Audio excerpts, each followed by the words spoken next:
Well, welcome back. We're with Christa Baker, and we're in her home gym. It's awesome to see you today, Christa. Thanks for doing this.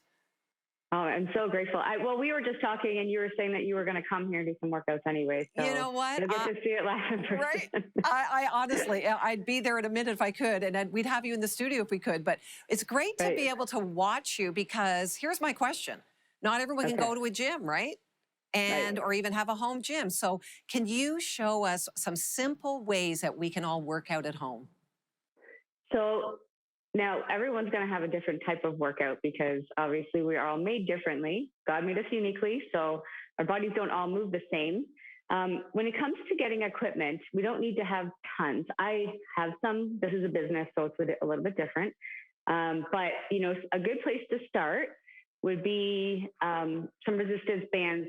So I have this pack. I got them on Amazon. There's 3 or 4 in a pack. It's $50, and they serve many purposes. A lot of people, you can do some upper body work with them. I get in it and use it to squat. I use it for my back. I use it for many things. I mean, I could definitely demonstrate lots of exercises. I don't think we have tons of time for that.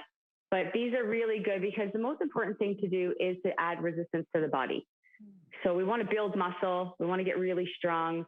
So you're going to need some resistance. And not everyone wants to carry a bunch of dumbbells around with them everywhere they go. Right. Right? Yeah. Okay. So stop right there. Why is resistance important? What is it? Why can't I go on a walk every day, but that's not doing the Okay. same thing, right? No, so going for a walk is going to help work your heart and your lungs, which is your cardiovascular system. It's going to help your mood. You're going to be in nature, so all those good things happen, and it just allows your body to get some good steps in.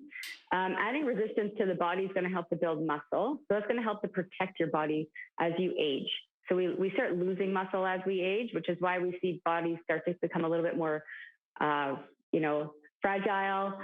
We break a little bit easier. So we want to be able to protect all of that as we age. And it actually allows you to eat more. So I always say if you want to build a little bit more muscle, you get to eat more calories. You know what? That's so good. And you're right. As I age, resistance, weight training has become more and more important.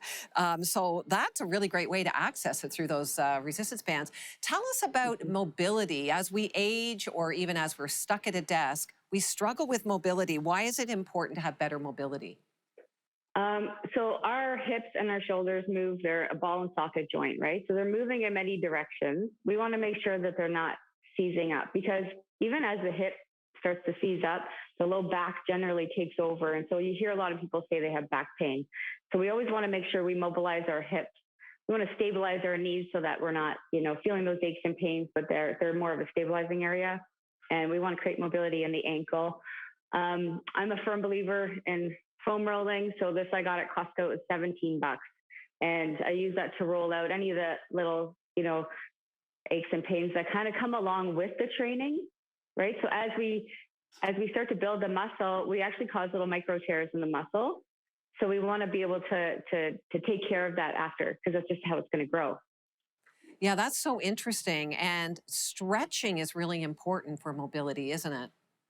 Right. So stretching and mobility there's more static stretching you would do at the end of a workout. So, at the end of your walk or your run, you're going to kind of hold that stretch.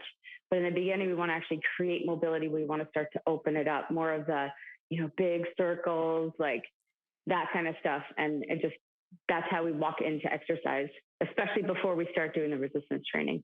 Really good. That's super helpful. So you talk about getting strong from the inside out, which I find really interesting. What does that mean? And how do you actually accomplish that? Well, I think we skip steps. We are looking for things to happen a little bit faster. So everyone wants to just start, building the muscle and taking off. But really, a lot of us, especially if you're a mom, you've probably gone through, some damage inside your core. So that's the inside that I'm talking about. We want to strengthen all of that stuff first before we start just crunching our life away. Crunches aren't necessarily a great exercise for everybody's bodies, especially if we have any tearing and stuff inside. So those are things I like to we've got a lot of fixing to do, right? So we don't want to skip those steps. So we want to make sure you create the mobility. You really focus on that strength from the inside, deep within, the building the layers of muscle, and then kind of turning it into more of the superficial muscle where it just starts to look and shape a different way. Mm.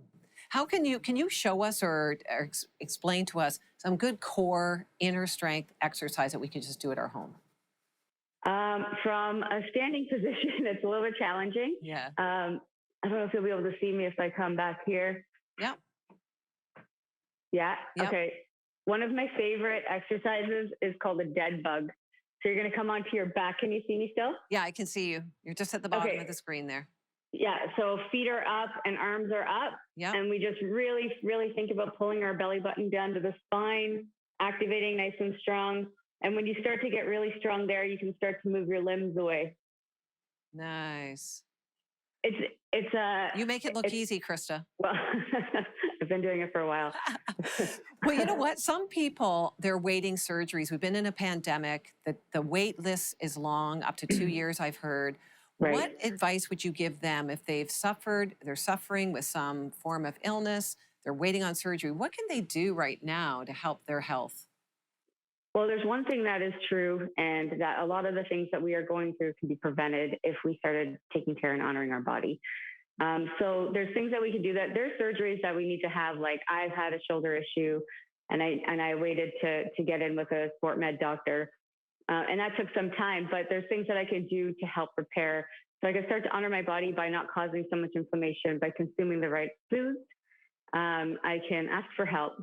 So a lot of people are really afraid to ask for help, but I don't try to fix my toilet on my own. That's the plumber's job. Right. And that's something that I do struggle. I hear that quite often from people. So for sure, I would just, reach out, ask for help, but definitely start doing something and getting moving.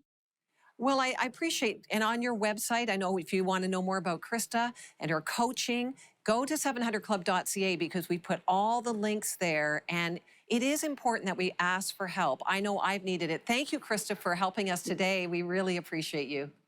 I'm so grateful to be here. Thanks a lot.